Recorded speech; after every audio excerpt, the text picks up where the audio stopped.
America దాడులను పెంచుతూనే ఉంది. కొత్తగా షిప్పులు వస్తున్నాయి. ఆల్రెడీ మొన్న 2500 మంది మెరైన్ సైనికులు ఎంటర్ అయ్యారు. ఇంకొక 4000 మంది రాబోతున్నారని చెప్తున్నారు. అంటే యుద్ధాన్ని ఇంకా పెంచుతూ ఉంది అమెరికా. అటాక్స్ని ఇంకా పెంచుతూ ఉంది. దీనికి రిటాలియేషన్గా ఇరాన్ కూడా పెంచుతుంది. సో ఇరాన్ ముందు ఇప్పుడు ఇరాన్ దగ్గర ఏం ఆయుధాలు ఉన్నాయి, కొన్ని వాడలేదు. ఆయుధాలు అంటే నేను అనేది డ్రోన్స్ అవి కాదు, వేరే ఆయుధాలు, ఎనర్జీని కట్ చేసే ఆయుధాలు.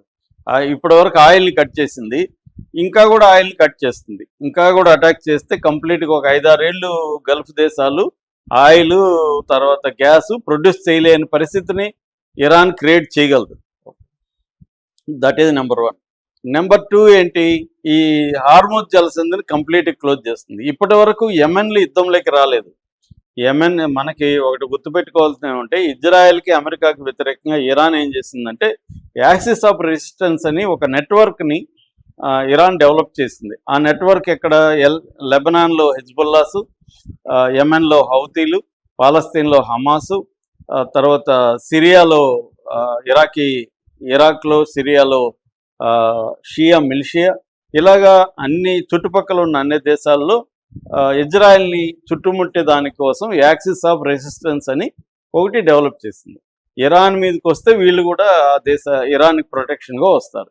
ఇప్పటి వరకు హిజ్బుల్లా మాత్రమే వస్తున్నారు, ఎందుకంటే సిరియాలో వీక్ అయిపోయింది, ఇరాక్లో వీక్ అయిపోయింది, ఇటు పాలస్తీన్లో కూడా హమస్ వీక్ అయిపోయింది. ఇంకొన్నది ఇరాన్కి ఇప్పుడు యాక్టివ్గా సపోర్ట్గా ఉన్నది హిజ్బుల్లాసు, హౌతీలు ఇప్పటి వరకు ఇరాన్కి అనుకూలంగా యుద్ధంలోకి దిగలేదు. ఎందుకు దిగలేదు అంటే ఇరానే ఆపింది అని చెప్తున్నారు. అంటే నేను ఎప్పుడు దిగమంటాను అప్పుడు దిగి, ఇప్పుడు నువ్వు దిగద్దు, సమయం చూసి కొడదాము అంటే అన్ని ఆయుధాలు ఒకేసారి వాడకుండా ఏ ఆయుధాలు ఎప్పుడు వాడాలి ఒక ప్లాన్ వేసుకునింది ఇరాన్. ఎందుకంటే ఇరాన్ మీద గత సంవత్సరం జూన్లో అటాక్ చేసింది ఇజ్రాయెల్, దాని తర్వాత అమెరికా కూడా. దీనిలో నుంచి గుణపాఠం నేర్చుకుంది ఇరాన్. ఒక ప్లాన్ ప్రకారం రేపొద్దున మళ్ళీ వీళ్ళు చేస్తారు, మళ్ళీ చేసినప్పుడు మన ప్లాన్ ఎలా ఉండాలి అనేది బాగా స్టడీ చేసి ఒక ప్లాన్ వేసుకున్నారు. ఆ ప్లాన్ ప్రకారం ఏంటంటే ఫస్ట్ పాత మిసైల్స్, పాత డ్రోన్స్ ప్రయోగించాలి, వాళ్ళ డిఫెన్స్ సిస్టమ్ అంతా కూడా వీకెన్ అయిపించేయాలి. అయిపించేసినాక వాళ్ళు వీక్ అయినప్పుడు అడ్వాన్స్డ్ మిసైల్స్, అడ్వాన్స్డ్ డ్రోన్స్తో అటాక్ చేయాలి. అది నెంబర్ 1 ప్లాన్. నెంబర్ 2 ఈ హార్మూజ్ జలసంధిని క్లోజ్ చేయాలి. నెంబర్ 3 ఈ గల్ఫ్ దేశాల్లో ఉండే ఎనర్జీ ఫెసిలిటీస్ మీద, ఇన్ఫ్రాస్ట్రక్చర్ మీద, ఏవియేషన్ రంగం మీద దెబ్బ కొట్టాలి. అంటే వరల్డ్ ఎకనామీని స్తంభింప చేయాలి. అప్పుడు అమెరికా మీద, ఇజ్రాయెల్ మీద ప్రపంచం అంతా ప్రెజర్ పెరుగుతుంది అనేది ఇరాన్ ప్లాన్. ఇప్పుడు ఇరాన్ ఇంకా వాడని పద్ధతులు ఏమున్నాయంటే, ఒకటి ఇంటర్నెట్ను బంద్ చేయడం, 2 గల్ఫ్ దేశాల్లో డీసాలినేషన్ ప్రాజెక్ట్స్ని దెబ్బకొట్టడం. అంటే గల్ఫ్ దేశాల్లో 80-90% వాటరు ఈ డీసాలినేషన్ ప్రాజెక్టుల గుండా మాత్రమే తాగాల్సిన పరిస్థితి ఉంది.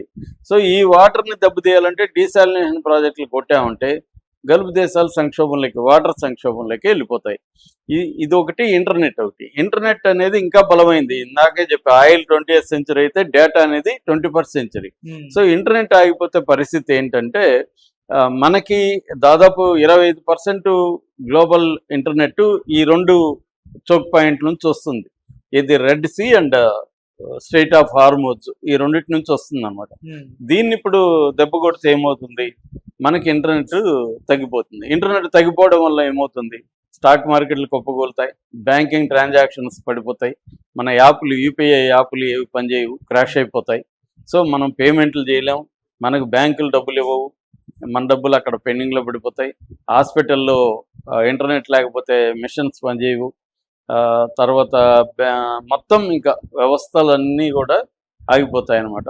అదే కాకుండా మనకేంటంటే ఇవాళ ఏఐ, క్లౌడ్ ఇవన్నీ వచ్చేస్తాయి. దీంతో ఇప్పుడు అమెజాన్కి సంబంధించి, తర్వాత Microsoft అజూరు cloud service, AWS cloud service, Google cloud, ఇవన్నీ ఆగిపోతాయి.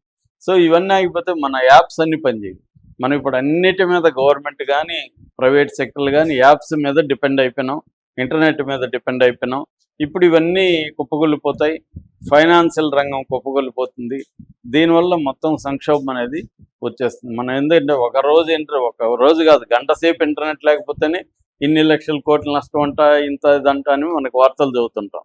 అట్లాంటిది ఎప్పుడు మళ్ళీ రివైవ్ అవుతుంది. ఒకసారి కట్ చేస్తే రిపేర్ షిప్లు పోయి అక్కడ రిపేర్ చేసే పరిస్థితి లేదు. ఫర్ ఎగ్జాంపుల్ ఇదంతా మనకి నేను చెప్తుంటే ఏదో సైన్స్ ఫిక్షన్ సినిమాలాగా ఉన్నట్టు అనిపిస్తుంది, కానీ ఆల్రెడీ ఇప్పుడు గ్యాస్ బిగినింగ్లో చెప్తే ఎవరు నమ్మలేదు. ఇవాళ అందరికీ అర్థమైంది కదా, మన మన ఇంటి దగ్గరకి మన కిచెన్ లేక్ సంక్షోభం వచ్చేసింది కాబట్టి ఇవాళ అందరికీ నమ్ముతున్నారు. ఒకప్పుడైతే నమ్మేవాళ్ళు కాదు, ఇరాన్ని విమర్శించేవాళ్ళు, ఇరాన్కి బాగా అయింది, బాగా చంపేయండి ఇరాన్లో ఉండే వాళ్ళంతా అన్నట్టుగా మాట్లాడేవాళ్ళు. ఇవాళ నెతన్యాహు ఎప్పుడు చేస్తాడు, ట్రంప్ ఎప్పుడు చేస్తాడు అని అడిగే పరిస్థితి ఇండియాలో కూడా వచ్చేసింది. అంటే వీళ్ళిద్దరి వల్లే కదా మనకి గ్యాస్ లేదు, వీళ్ళిద్దరి వల్లే మనకి సమస్యలు అనేది అందరికి తెలిసిపోయింది. ఇరాన్ వల్ల కాదు సమస్యలు, ఇరాన్ మీద వీళ్ళిద్దరు దాడి చేయడం వల్లనే మనకి సమస్యలు అనేది ఇవాళ అందరికి ఇండియాలో కూడా తెలిసిపోయింది. రెండోది, వాళ్ళు దాడి చేయాల్సిన అవసరం ఏ రకంగానూ లేదు. ఎందుకంటే లాస్ట్ ఇయరే ట్రంప్ ప్రకటించాడు, వాళ్ళ న్యూక్లియర్ ఇవన్నీ కూడా మేము ధ్వంసం చేసేసామన్నారు. మరి ఇంకేముంది, ఇరాన్ ఎవరి మీదకి వెళ్ళలేదు.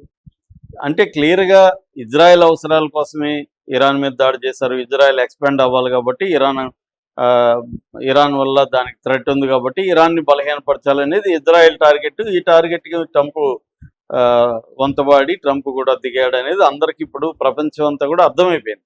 సో దీనివల్ల ఇప్పుడు అందరికీ సమస్యలు అనేవి వచ్చాయి. ఇప్పుడు ఇంటర్నెట్ కానీ వస్తే, ఇది కానీ జరిగితే మొత్తంగా మనకి ముంబై, యూరప్, మిడిల్ ఈస్ట్ ఈ కనెక్షన్ అన్నీ కూడా పోతుంది అన్నమాట. సో ఆల్రెడీ 2024లో రెడ్ సీలో హౌతీలు ఏం చేశారంటే కొన్ని ఇంటర్నెట్ కేబుల్ అని కట్ చేశారు. అప్పుడే మనకు కూడా ఇంటర్నెట్ సంక్షోభం వచ్చింది, ఫుల్గా ఇంటర్నెట్ రాకపోవడం అవన్నీ వచ్చాయి. అంటే కంప్లీట్గా ఒక్కరోజు ఏమో ఆగిపోదు ఇంటర్నెట్, కానీ స్లో డౌన్ అయిపోతాయి. స్లో డౌన్ అయ్యి ఆల్రెడీ మనం బ్యాంక్కి వెళ్తే సర్వర్ డౌన్ సార్, గంట సేపు రండి అంటారు.